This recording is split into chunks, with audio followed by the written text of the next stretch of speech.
Celebrating 47 years on the air, award-winning Farmweek is a production of Mississippi State University Extension. Coming up, a special preview of next week's launch of Season 2 of our series On the Farm. Plus, back on the radar, antibiotic resistance in animals. We chat with an expert from MSU. In Southern gardening, it's a plant, a decoration, and a spice. Star anise has quite a reputation. And finally, a warning from the experts on antibiotic resistance. Farm Week starts right now.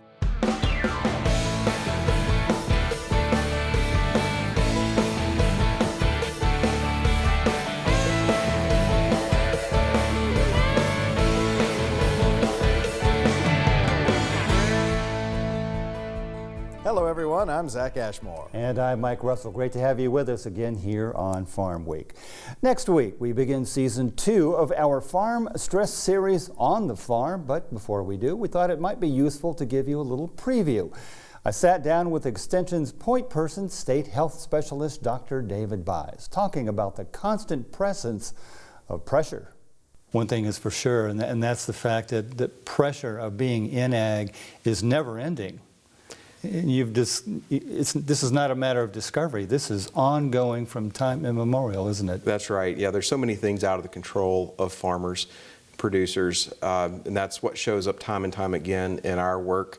On the academic side with this population, the research we do, the topics that come up continuously are things like weather, market prices, things that just they can't ever get ahead of. They go into this work knowing, they inherit this work knowing that those are the challenges that they will face. But knowing it doesn't erase the fact that it's still very stressful. Folks who are in ag, many of them are caregivers by their very nature, which makes this a little harder on them, doesn't it?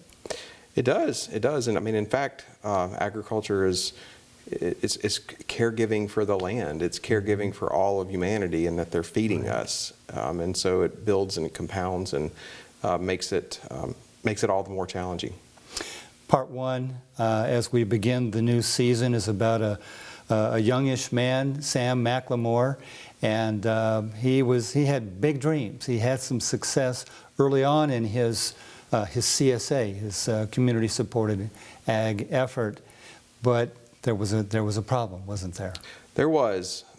He expected growth and the ability to increase his strawberry production, bought some equipment, and then in the season following his purchase found that those unpredictable weather factors led to a total crop failure, but he was still left with the debt and the responsibility to pay back the cost of that equipment that he bought.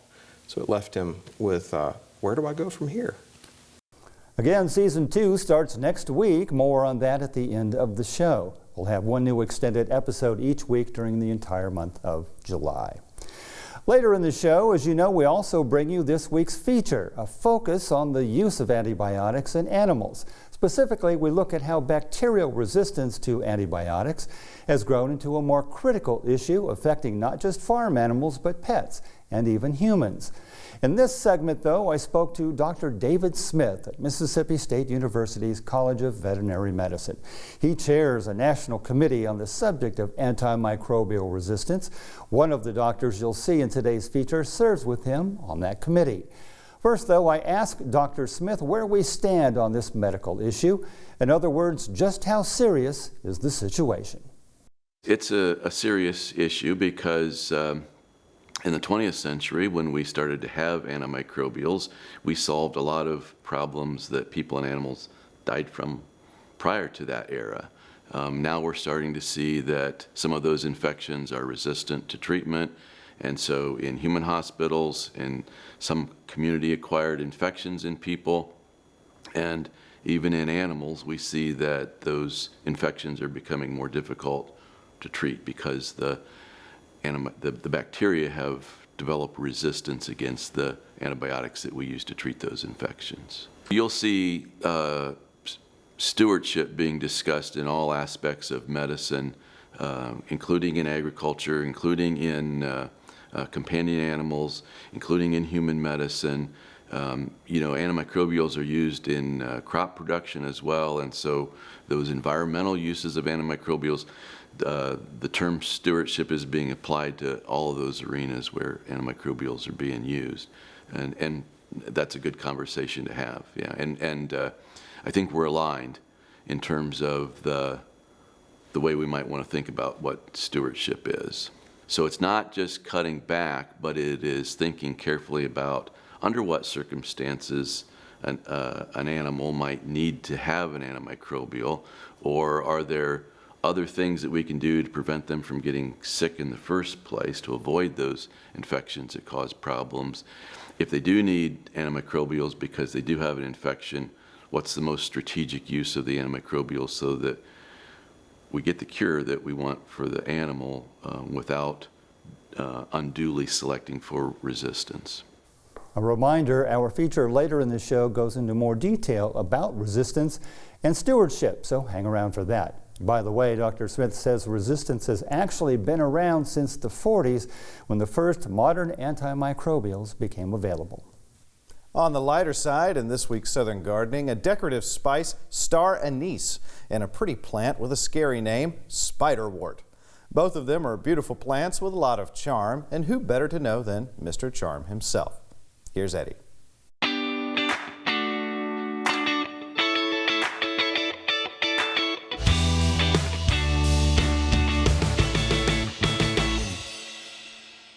Today, Southern Gardening is in Carrier, Mississippi at Backhouse Gardens, admiring some beautiful native plants growing on the property.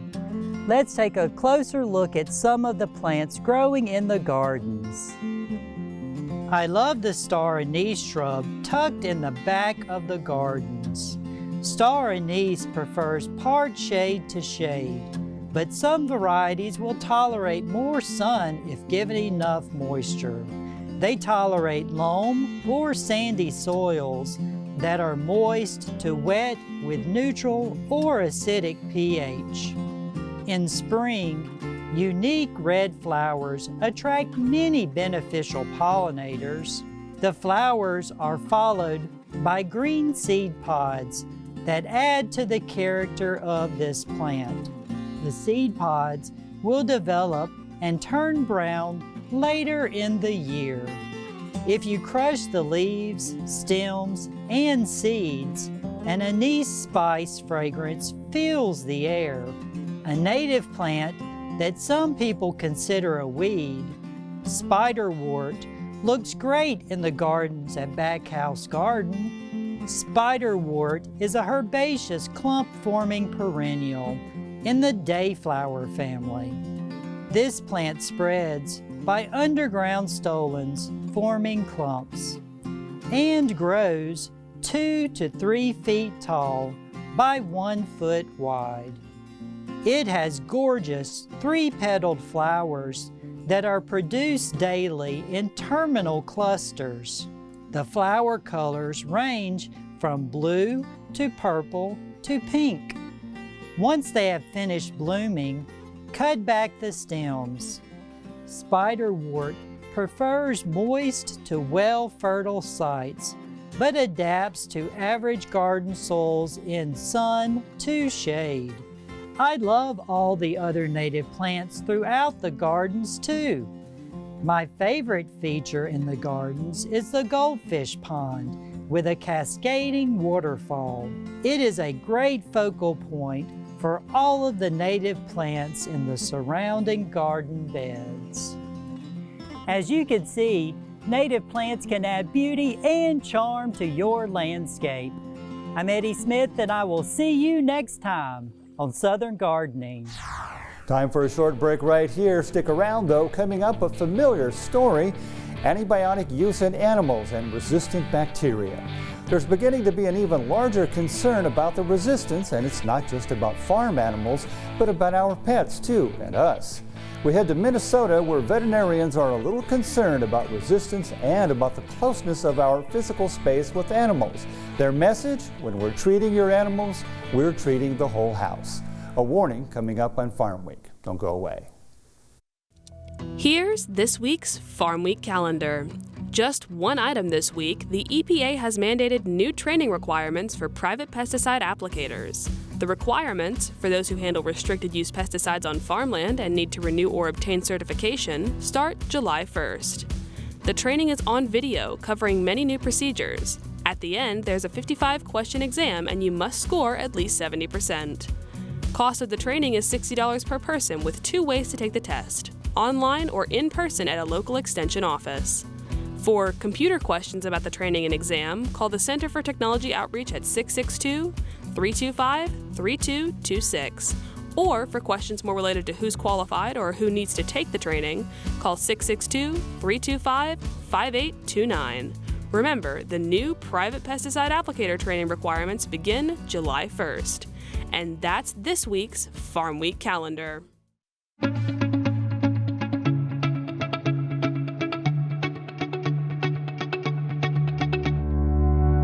I believe in people and their hopes, their aspirations and their faith. I believe that education, of which extension work is an essential part, is basic in stimulating individual initiative, self-determination, and leadership. I believe that these are the keys to democracy and that people, when given facts they understand, will act not only in their self-interest but also in the interest of society. I believe in intellectual freedom to search for and present the truth without bias and with courteous tolerance towards the views of others. Because I believe these things, I am an extension professional.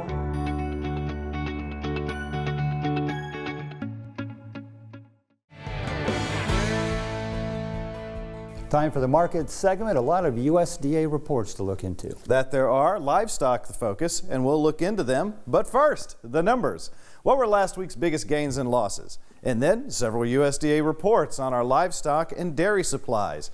And finally, we sit down with MSU livestock economist Josh Maples to talk about what these reports have to tell us. So, markets closed last Friday trending down, row crops all dropping while livestock split. Let's take a look. Last week's biggest gain, soybean oil, up nearly 1/4 cent, a near 0.5% increase from the previous week. Last week's biggest loss, lumber, again down $45. That's a 9% decrease from the previous week. So, several USDA reports dropped recently, giving us an idea of what our current livestock situation looks like. The biggest takeaway is signs of recovery, but we'll get into details in a bit. Here's what they said. In the latest cattle on feed report, cattle and calves on feed totaled about 11.6 million head, slightly below June last year, which was about 11,590 million head. Placements in feedlots during May totaled about 2.5 million head, 4% above last year. Marketings of fed cattle during May totaled 1.96 million head, slightly above last year. Other disappearance totaled 62,000 head during May, which is 16% lower than last year. The livestock slaughter report showed U.S. commercial red meat production totaling about 4.62 billion pounds in May, up 1% from last year. Beef production was 2.33 billion pounds, up 1% from last year as well. Veal production totaled 3.5 million pounds, 16% down from May last year. Calf slaughter also down by 27%. Pork production totaled 2.28 billion pounds, slightly up from last year. Slaughter down 27%. Lamb and mutton production totaled 11.5 million pounds, also up slightly from May last year. Sheep slaughter slightly up as well. In the broiler hatchery report, U.S. hatcheries set 246 million eggs in incubators during the week ending June 15th, up 1% from last year. Average hatchability was 79.1%. In the same time, U.S. broiler growers placed 190 million chicks for meat production, up 1% from last year. Cumulative placements were 4.52 billion, also up 1%. U.S. milk production for the month of May totaled 18.9 billion pounds, down 0.7% from last year. Production per cow averaged a little over 2,000 pounds, 3 pounds below May last year. Number of milk cows was 8.89 million head, 52,000 less than last year. So now we have the context. What did the reports really say? I spoke with MSU Extension livestock economist Josh Maples to get his thoughts on, in particular, the cattle on feed report.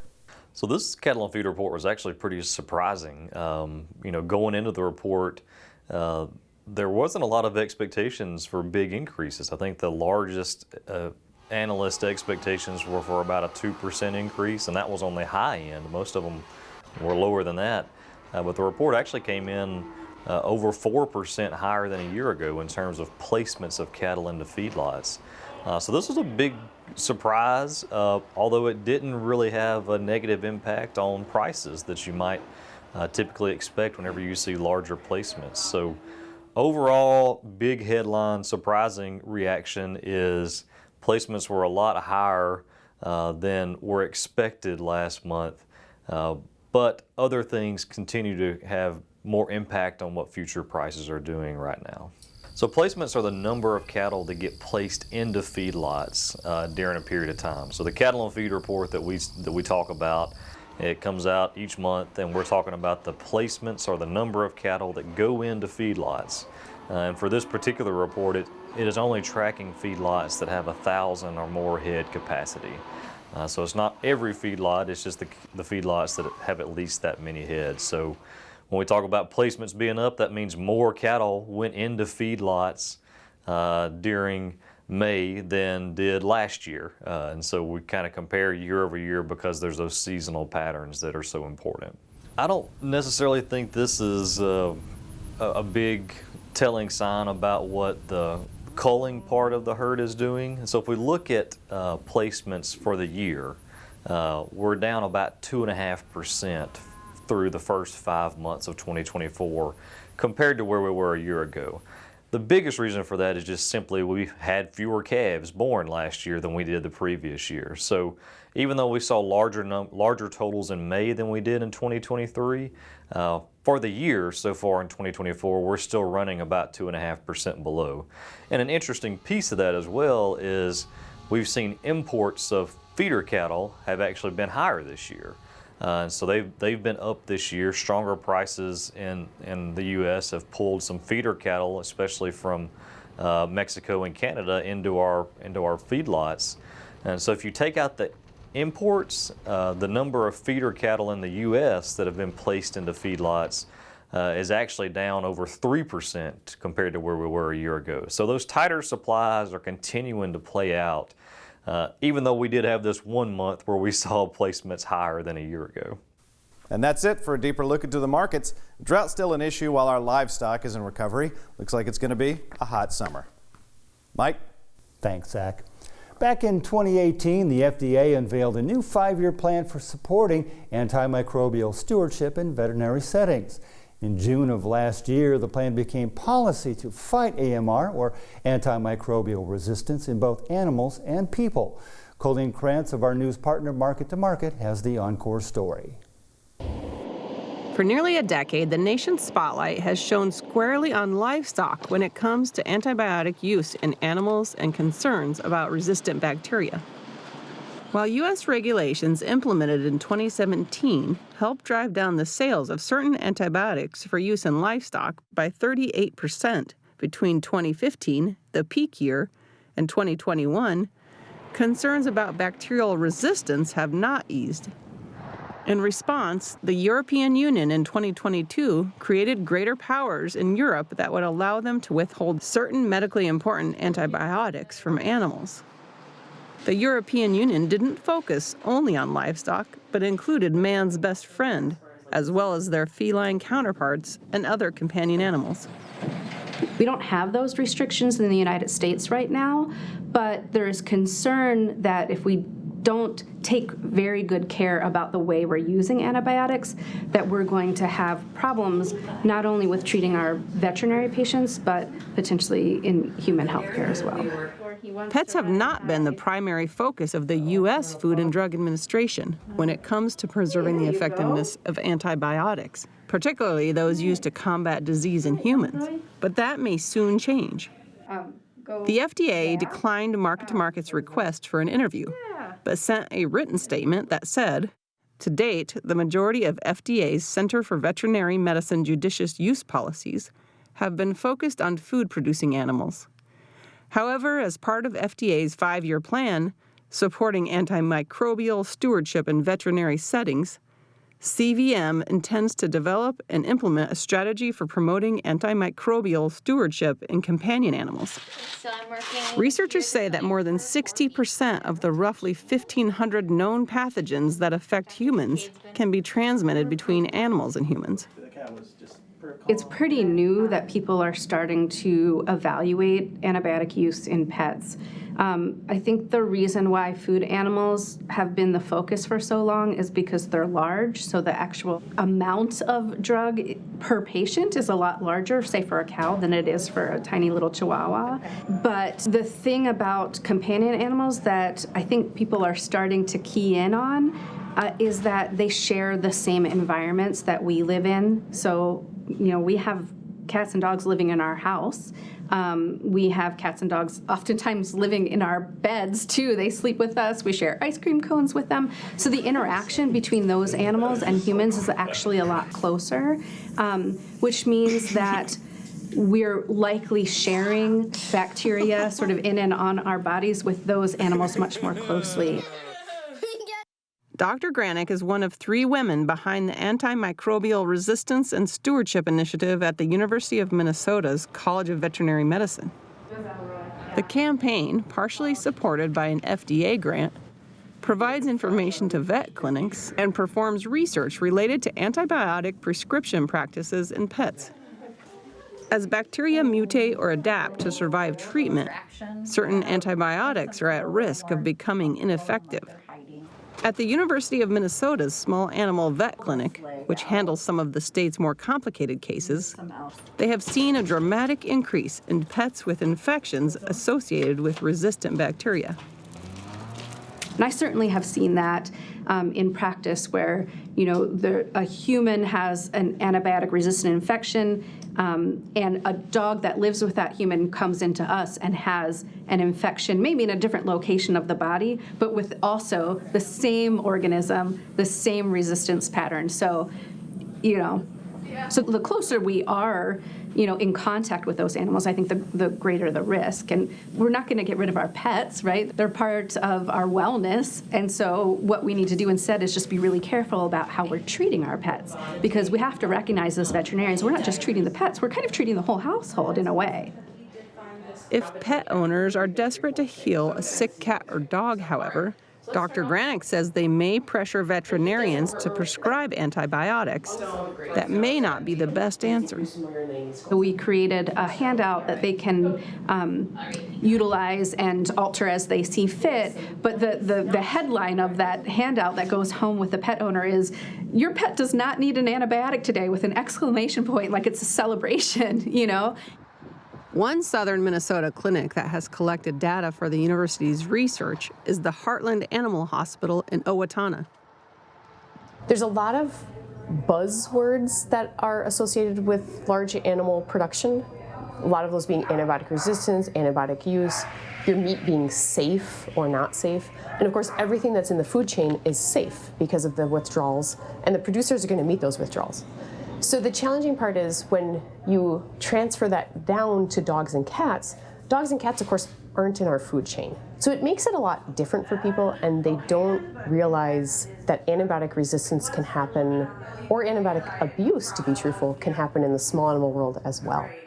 Dr. Wilgerby says they're happy to get university updates on the best practices for treating various illnesses, particularly if an antibiotic has been proven unnecessary.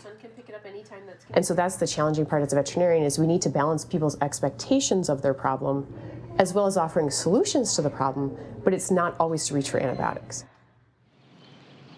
Pets are not the only overlooked group of animals. Wildlife can be carriers or victims of resistant bacteria. The great part about veterinary medicine is that as we gain more information, we can help do our job better. What would be great if it were to happen coming down the road would be suggested guidelines for antibiotic use. As far as having a duration of antibiotic and an antibiotic choice, that would be most appropriate for the condition that you're seeing. That would be handy. Dr. Wilgerby says antibiotics are critical to controlling certain illnesses, and the cost of losing that tool is too high. Because if we didn't use antibiotics in the world, there would be a lot of death, both for people and for animals. A strong warning from the experts. Hopefully we can avoid the very strong measures they're taking in Europe. Well, next week we begin season 2 of our Emmy-winning series On the Farm. In part 1 of the new season, a situation so typical for small farmers, prosperity brought to a halt by one bad crop. A setback so severe that hit his finances so hard that Sam McLemore considered closing his farm altogether. Even technology couldn't deliver him from this devastating challenge. The plight of the small-scale farmer. That's next time on Farm Week.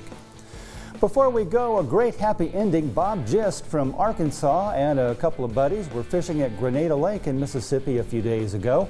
Heard some dogs barking upriver, went closer and saw 36 stranded dogs that had been part of a fox run.